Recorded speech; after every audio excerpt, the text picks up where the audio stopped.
Afternoon বন্ধুরা, আমার আরেকটা পার্সেল চলে এসেছে মিশো থেকে।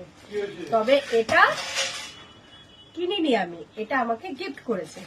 চলো খুলে দেখা যাক। এই যে অফারে কিনেছে, এটা একটা 3 পিস।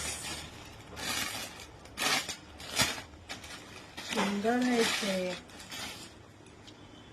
খুব সুন্দর হয়েছে। এটা হচ্ছে ওড়না,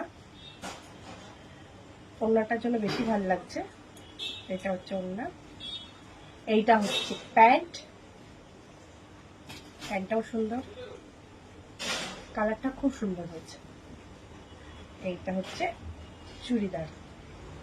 তো তোমরাই বলো কেমন হয়েছে চুড়িদারটা, কমেন্ট করে বলবে কিন্তু অবশ্যই কেমন হয়েছে। আমার তো খুব ভালো লেগেছে, কালারটা খুব মিষ্টি, দেখো খুব সুন্দর হয়েছে।